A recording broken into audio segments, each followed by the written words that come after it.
दोस्तों नमस्कार, स्वागत है एक बार फिर से आप सभी का। चलिए जानते हैं बिहार की ताजा खबरों को। लेकिन उससे पहले अगर आपने अभी तक इस चैनल को सब्सक्राइब नहीं किया है तो सब्सक्राइब कर लें ताकि आपको बिहार की ताजा खबर रोजाना मिलती रहे। सबसे पहली और बड़ी खबर, सुशील मोदी का बड़ा आरोप, बोले राम भक्तों के विरुद्ध पहले हुई साजिश। बिहार के पूर्व उप मुख्यमंत्री एवं राज्यसभा सदस्य सुशील कुमार मोदी ने कहा, रामनवमी पर बिहार शरीफ और सासाराम सहित 4 शहरों में उपद्रव करना उनकी साजिश थी, जिन्होंने राम भक्तों पर पत्थरों से हमला किया और विस्फोट कराए। मोदी ने साफ लहजे में कहा कि यह साजिश उनकी थी, जो सासाराम में सम्राट अशोक के शिलालेख पर मजहबी कब्जा हटाने के खिलाफ थे और जो सम्राट अशोक की जयंती मनाने से भाजपा को रोकना चाहते थे। उन्होंने कहा कि मुख्यमंत्री नीतीश कुमार का यह कहना है कि माहौल खराब कराया गया, लेकिन लगे हाथ साजिश का आरोप भी उन्हीं राम भक्तों पर लगा रहे हैं, जिन पर हमले हुए, जिनके घर जले और जिस समुदाय के एक व्यक्ति की जान चली गई।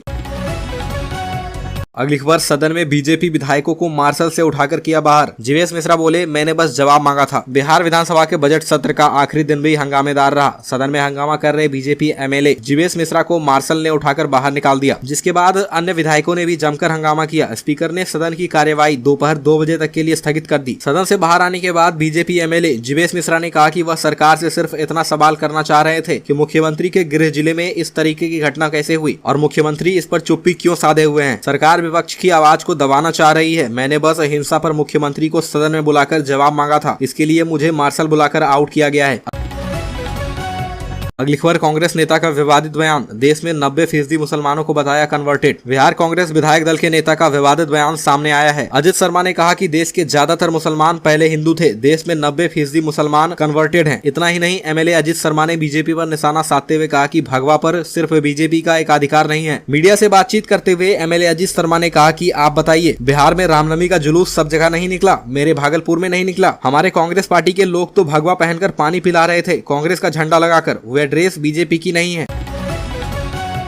अगली खबर, सीएम नीतीश कुमार से मिले भाकपा माले के महासचिव दीपांकर भट्टाचार्य। भाकपा माले की ओर से बुधवार को जारी बयान में कहा गया कि दीपांकर ने मंगलवार की देर शाम मुख्यमंत्री नीतीश कुमार के साथ उनके सरकारी आवास पर मुलाकात की थी। भाकपा माले के महासचिव दीपांकर भट्टाचार्य ने बिहार के मुख्यमंत्री नीतीश कुमार से कहा कि राज्य में हुए सांप्रदायिक दंगों के बाद केंद्रीय गृह मंत्री अमित शाह की बयानबाजी ने भाजपा के चुनावी इरादों की पोल खोल दी है। यह घटनाएं राज्य के सांप्रदायिक सद्भाव की विरासत और बिहार के हर एक शुभचिंतक को सचेत करने के रूप में सामने आई है। अगली खबर, शिक्षा मंत्री चंद्रशेखर के फिर बिगड़े बोल, अमित शाह पर दिया विवादित बयान। बरारी के पूर्व विधायक नीरज यादव के दाह संस्कार से मंगलवार को पटना लौटने के क्रम में सूबे के शिक्षा मंत्री प्रोफेसर चंद्रशेखर कुछ देर के लिए खगड़िया राजद कार्यालय में रुके। इस दौरान उन्होंने केंद्रीय गृह मंत्री पर बयान दे दिया। उन्होंने कहा कि यह बिहार की धरती है, लोगों को होश में रहना चाहिए। वे कहते हैं कि जहाँ हमारा राज है वहाँ दंगा नहीं होता है। इसका मतलब यह है कि जहाँ आपका राज नहीं है वहाँ दंगा फैलाना चाहते हैं। इनसे सतर्क रहने की जरूरत है। तड़ीपार लोग बिहार को प्रयोग स्थल बनाना चाहते हैं। अगली खबर, कोसी शिक्षक सीट पर बीजेपी का प्रयोग फेल। बिहार में विधान परिषद की 5 सीटों पर चुनाव हुए और बुधवार को परिणाम भी सामने आए। कोसी शिक्षक निर्वाचन सीट से जदयू प्रत्याशी संजीव कुमार सिंह की जीत हुई। अगले साल होने वाले लोकसभा चुनाव से पूर्व विधान परिषद की कोसी शिक्षक निर्वाचन सीट से जदयू प्रत्याशी संजीव कुमार सिंह की शानदार जीत से जहाँ पार्टी के हौसले बुलंद है, भाजपा हार के कारणों की समीक्षा करने में जुट गई है। इस चुनाव में भाजपा की करारी हार हुई है।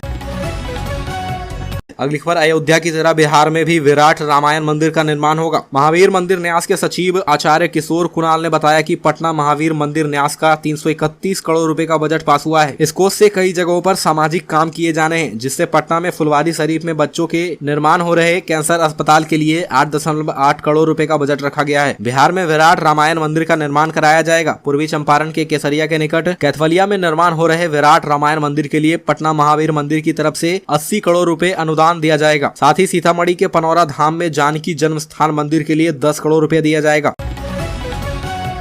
अगली खबर, बिहार में सामान्य प्रशासन ने अगरिया, खगड़िया व मारवाड़ी को हटाया। सामान्य प्रशासन विभाग ने जाति की सूची से अगरिया, खगड़िया और मारवाड़ी को बाहर कर दिया है। वहीं बिजरिया और सेखड़ा को जोड़ दिया है। इसके साथ ही जाति आधारित गणना के ऑनलाइन ऐप में जातियों का कोड बदल गया। अब कायस्थ का नया कोड 21, तो कुर्मी का 24, कोयरी का 26, रविदास का 60, ब्राह्मण का 126, भूमियार का 142, यादव का 165, राजपूत 169, शेख 181 नंबर से जाने जाएंगे। इसके साथ सामान्य प्रशासन विभाग ने ऑनलाइन मोबाइल ऐप में 214 जातियों के लिए कोड जारी किया है।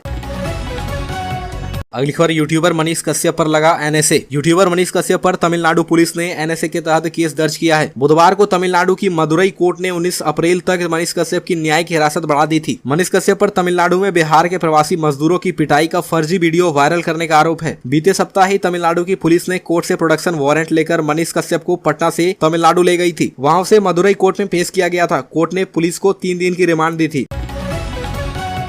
अगली खबर भाजपा को सारण में मिली करारी हार। बिहार शिक्षक और स्नातक निर्वाचन क्षेत्रों में एमएलसी चुनाव में भाजपा ने बड़ी जीत का सपना पाला था, लेकिन बीजेपी का बड़ा गढ़ माने जाने वाले सारण के इलाके में पार्टी उम्मीदवार की ऐसी दुर्गति हुई कि उसे निर्दलीय से भी कम वोट आया। सारण शिक्षक और स्नातक दोनों ही सीटों पर भाजपा को हार का सामना करना पड़ा। सारण शिक्षक निर्वाचन क्षेत्र में भाजपा ने धर्मेंद्र कुमार को उम्मीदवार बनाया था। चुनाव से पहले धर्मेंद्र ने जमकर पसीना बहाया। वे पिछले 1 साल से लगातार शिक्षकों के बीच सक्रिय रहे। वहीं उनके चुनाव प्रचार में भाजपा के कई बड़े दिग्गज नेता भी उतरे। बावजूद इसके सारण का शेर बनने का भाजपा का सपना अधूरा रहा और चुनावी रणनीतिकार प्रशांत किशोर के जनसुराज समर्थित आफाफ अहमद ने जीत हासिल कर ली।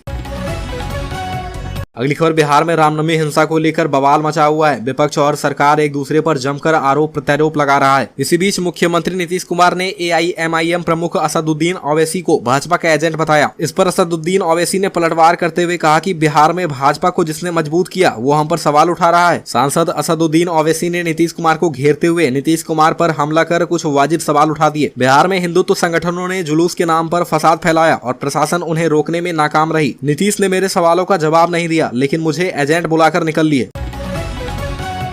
अगली खबर सरकार बनने के बाद अपने इस वादे को भूल गए उप मुख्यमंत्री नीतीश कुमार द्वारा चलाए गए 7 निश्चय योजना के तहत गली गली और नल जल योजना में राज्य भर के 1,14,691 लोगों को योग्यता के आधार पर वार्ड सचिव के पद पर नौकरी दी गई थी, लेकिन आज तक वेतन नहीं दिया गया। जब वार्ड सचिवों ने वेतन की बात रखी तो सभी को नौकरी से निकाल दिया। जब तेजस्वी यादव सत्ता से बाहर थे तब उन्होंने वार्ड सचिवों को आश्वासन दिया था कि सभी की नौकरी वापस दिलाई जाएगी। बिहार में सरकार बदल गई, लेकिन वार्ड सचिवों की मांग अब तक पूरी नहीं हुई।